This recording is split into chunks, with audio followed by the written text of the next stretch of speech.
Tonight, a COVID vaccination blitz coming to South Australia to boost slagging rates. And Port Lincoln locals angry at the location for a desalination plant. From our 7 Spencer Golf Studios, your nightly news with John Hunt begins now. Good evening. The latest vaccination data from SA Health reveals some council areas across the region have passed another major milestone. But with South Australia lagging behind the rest of the nation, a vaccine blitz will launch this weekend. One step closer towards the national vaccination targets. I'm certainly hopeful on the data that's been provided to me that we will reach the 80% target before Christmas. The latest SA Health data is in, revealing some parts of the region have reached 70% for first doses. Port Pirie is sitting at around 73%. Port Augusta also going strongly. Almost 60% of the population there is fully vaccinated. And 70% of residents in Whyalla have received 1 dose. Across the region, and 80% of residents in the Clare and Gilbert Valleys Council area have had their first dose, while 68% of Orroroo-Carrington adults are fully vaccinated. But Peterborough is lagging behind. Only 42% there have had both jabs. We are very keen to push the vaccination target, not only up to 80%, but above it. The vaccination program is our pathway out of the pandemic. Experts say now is not the time to be complacent, with South Australia's roadmap to a COVID normal life to be released in 9 days. But the problem is the getting around to it time is now, because COVID is coming, whether you like it or not, we're opening up. The state government this week launching the Super Walk-In Weekend. Anyone aged 12 and over will be able to get vaccinated without an appointment. This Port Pirie vaccination clinic is one of 9 across our broadcast region, opening up this weekend. All you need to do is roll in and roll up your sleeve. Katrina Musson, 7 Spencer Golf News. Meanwhile, locum doctors have been offered up to $2,600 a day to work in South Australia's country hospitals. 16, including Port Augusta, Port Lincoln and Whyalla, need GPs until the end of the year. We're very keen to continue to build rural training pathways. The Commonwealth has primary responsibility for GP training and funding, but we're very keen to partner with them. The Health Minister also says eliminating the gap is important for regional communities. Over the border, Broken Hill has now gone 11 days without a new COVID case, but there's continued concern over low testing rates. More families can now plan Christmas reunions interstate, with Victoria to open its border in a matter of hours. Edging closer to being officially COVID-free. No new cases in the far west, just 3 active in Broken Hill and COVID-clean sewage. Broken Hill South actually, for the first time, has returned a negative result. Testing rates have increased slightly since the introduction of surveillance testing, but still remain relatively low. Us coming out of lockdown, we do still have potential for case escalating. 94% of locals have had at least 1 dose of a COVID vaccine. 81.5% are fully vaccinated. The clinic moving to the musos from Friday. The council wants to resume its normal activities, and alongside that, the numbers are not as high as they have been. And some are being reminded they may need another dose to be fully protected. For those people that might be undergoing chemotherapy, those people that are on renal dialysis, those people that are taking medications that suppress your immune system, you actually need 3 doses, not 2. Meanwhile, fully vaccinated locals can travel to Victoria from tomorrow, provided they have a permit and test negative before and after they enter the state, but stay-at-home orders will apply on their return. We'll be able to enter Queensland without quarantine from December 17. Lachlan Itter, 7 Spencer Golf News. Port Lincoln's aquaculture industry is shocked by SA Water's decision to announce BLITZ Point as the preferred destination for the region's desalination plant. It comes after local leaders were left in the dark about the announcement. A decision with ramifications for the whole region. Local aquaculture stakeholders disappointed by SA Water's snap announcement, many only finding out via the media. Oh, very surprised. We've been closely working with SA Water over the last 3 or 4 months on the proposed location, the intake and the outfall, and to hear it second-hand news through the media was, most disappointing. The clock is ticking for the Eyre Peninsula to find an alternate water source. The member for Flinders saying SA Water has known about the problem for a number of years. So really there is an imperative now to build a desal plant. It's a pity that it's got to this actually, because we've known for quite some time, but the imperative now is to build a plant. Regional Development Australia taken aback by the lack of correspondence from SA Water. It's not good enough, and so line in the sand, and we will hopefully engage strongly on behalf of industry to make sure that the strong investment that's been put in here for generations is protected. SA Water says the plant should be able to operate without impacting marine life. We're really confident that we'll be able to safely operate a desalination plant in that marine environment. Subject to approvals, the company is expecting construction of the plant to begin in the middle of next year. Dylan Smith, 7 Spencer Gulf News. Still to come tonight, Broken Hill Police pleased with the community's response to COVID-safe measures, and local drivers urged to wear their seatbelt correctly.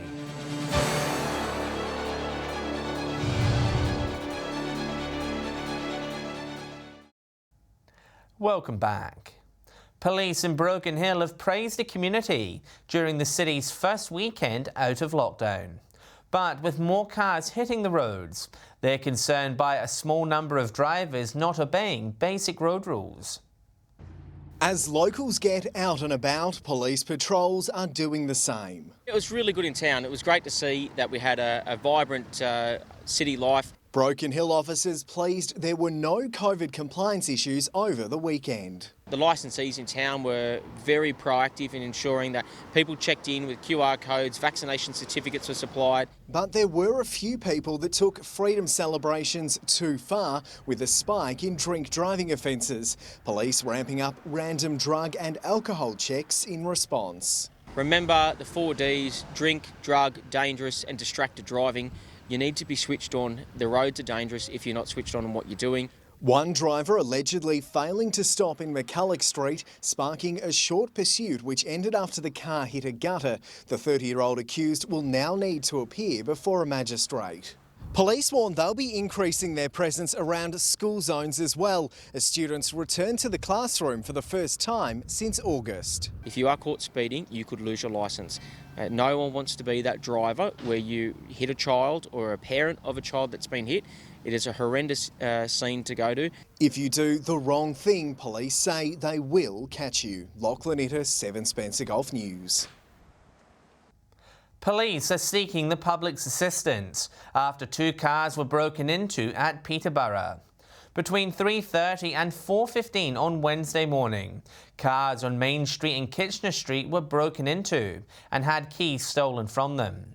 CCTV captured a suspect, with police urging anyone who knows the identity of the person or their whereabouts to contact Crime Stoppers.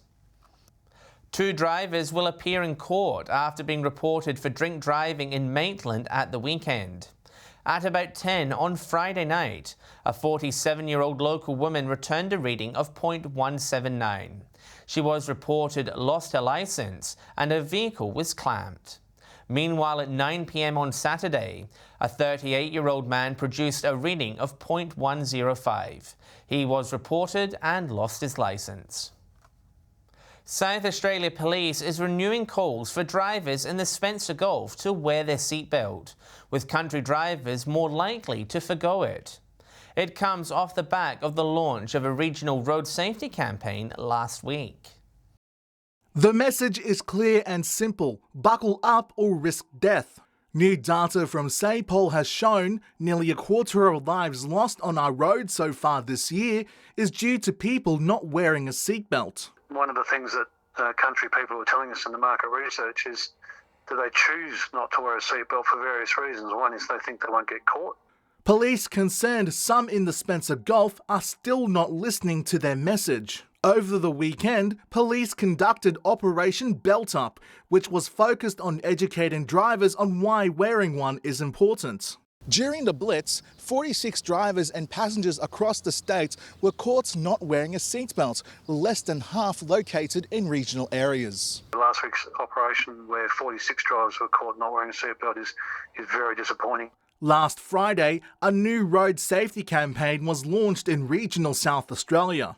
It's aimed at dispelling the long-held myth that city drivers are the leading cause of deaths on country roads. The new regional road safety campaign picks up on the overrepresentation of lives lost on country roads in South Australia. The campaign will be rolled out on our screens from next month. Mark Zeta, 7 Spencer Gulf News. Port Augusta students have had the opportunity to get hands-on time with an expensive electron scanning microscope, which has been loaned to a local school. The device can magnify 1 million times, helping reveal a whole new world. A big lens, helping budding scientists view the building blocks of life. The Hayachi TM4000 scanning electron microscope making a visit to Seaview Christian College this week. Very fun to see all these little things that you can't see with your human eye. The machine provided by Inspire STEM, which gives students access to high-tech learning tools. The loaning system aimed at increasing student interest in STEM pathways. Less people are coming into the industry, and so this is their way of stepping out to encourage that. Students able to choose what they viewed under the lens.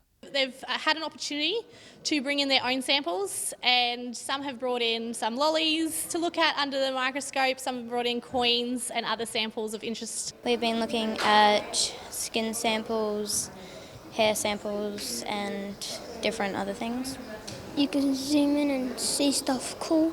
It's also teaching the importance of hygiene, a critical topic in today's COVID-impacted world.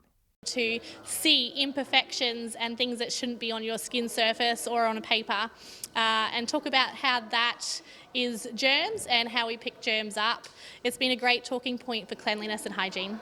Edward McCarroll, 7 Spencer Gulf News. Stay with us. Local pet owners reminded to register new litters. And our region's budding ornithologist asked to help with the backyard bird count.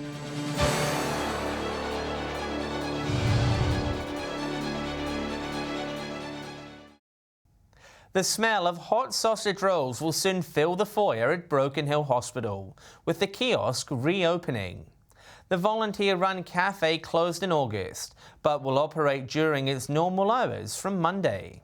The staff can't wait. Every time we've had to go up there and check a few things, it's, are you opening? Are you opening? No, but they all sort of know that we're opening on Monday now. The kiosk will be takeaway only, but visitors can enter the building to order. Spencer Gulf pet owners are reminded about strict obligations they must follow if they decide to become a breeder. Animal welfare groups say breeders' registration is one step they can take to protect animals from ending up in the wrong hands. Making sure puppies and kittens born in the Spencer Gulf are treated humanely. The Dog and Cat Management Board reminding residents they must be registered as breeders with them. It limits the opportunity for anyone to breed animals, of course, and therefore reduces the number of unwanted pets. The measure is to protect consumers and animals from those who put profits over welfare.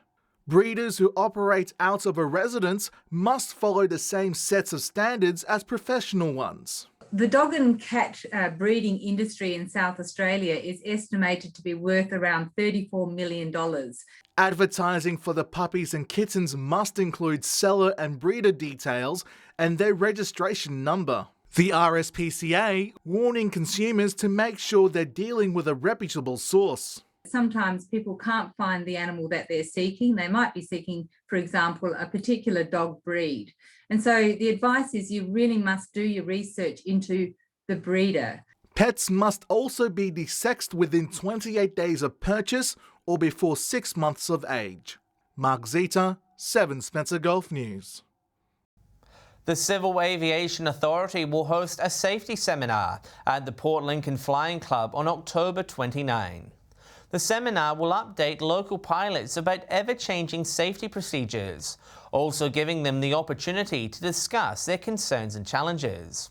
To book, visit the CASA website for more information. The annual Australian backyard bird count has begun, with the Spencer Gulf a key point of interest. The nationwide program sees participants of all ages observing and counting birds in their local communities for conservation purposes. An event that asks participants to stay close to the nest. BirdLife Australia has already counted more than 1 million birds, but is interested in finding more. The conservation charity asking for new volunteers in our region to participate in their annual survey. Once a year, an annual snapshot taken by ordinary Australians of what the birds they're seeing in the places where they live. Occurring during National Bird Week, it simply requires participants to spend 20 minutes in their favourite outdoor space and record the birds they see during that period. Areas such as the Arid Lands Botanic Gardens, Whyalla Wetlands and Port Lincoln Foreshore listed as key points of interest. In the back paddock, down the local park, at your school. And the information that we gather from that is really helping us fill those gaps in our knowledge. BirdLife Australia says the feedback they have received in recent months has shown an increase in people taking up the hobby. Organisers say recent lockdowns and COVID restrictions have prompted people to become amateur ornithologists. A lot of people who would never ever in a million years have thought of themselves as bird watchers have really latched onto that connection with nature. Edward McCarroll, 7 Spencer Gulf News. Stay with us after the break. We'll check all the latest sports scores from across the region. And we'll have the weather details with Alex Sykes.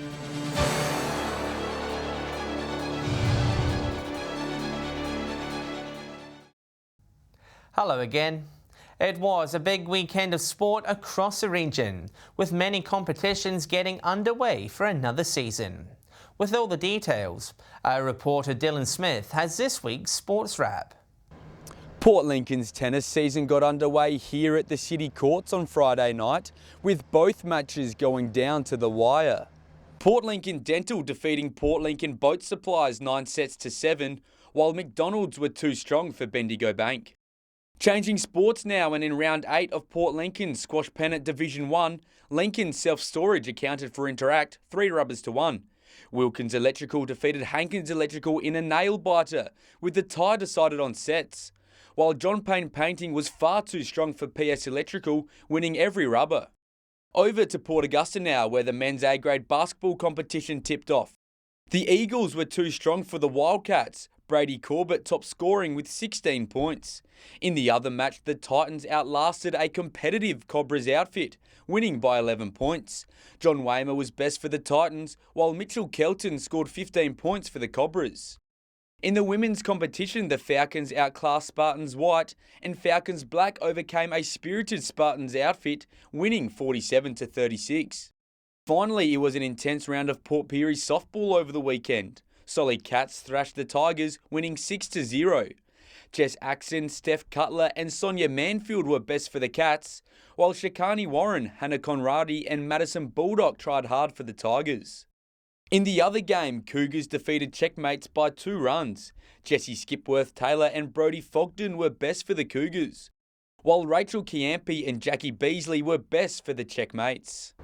That's all for sport this week. If you would like your team's sports results featured, please let us know at our Facebook page. To the weather now, and it's been another perfect spring day across our region today. With all the details, it's good evening to Alex Sykes. It certainly has been, John. Sunny conditions right across the region. And John, total fire bans are in place across parts of the Gulf tomorrow. More detail in just a moment. From 3 p.m. today, Port Augusta was 30 degrees, Broken Hill was 24 and Woodnum was 32. And further out across the region now, Port Lincoln reached 19, Clare reached 21, Cooper Pedy had the region's top of 35 and the rest of the region sat in the mid to high 20s. Taking a look at the satellite image now, cloudy conditions in the west and north with no rain forecast, clearer skies elsewhere with a high pressure ridge and hot dry air mass. Moving on to tomorrow's weather outlook now, and we'll start with the Gulf waters. East to southeasterly winds 10 to 15 knots, seas 1 to 1.5 metres and south to southwesterly swell 1 to 1.5 metres. And fire bans are in place tomorrow for the west coast, eastern Eyre Peninsula and northwest pastoral districts. A shower or two in the Eyre Peninsula tomorrow. Port Lincoln will get to 29, Cleve set to reach a high of 35 degrees, windy in Woodnum with a high of 36. Whyalla to expect a possible shower and dust with 34 degrees there. Port Augusta also possible dust and 35 degrees. Kadina possible shower 32. Partly cloudy in Port Pirie with 34 degrees there. Clare will be 29 and Broken Hill mostly sunny with 28 degrees.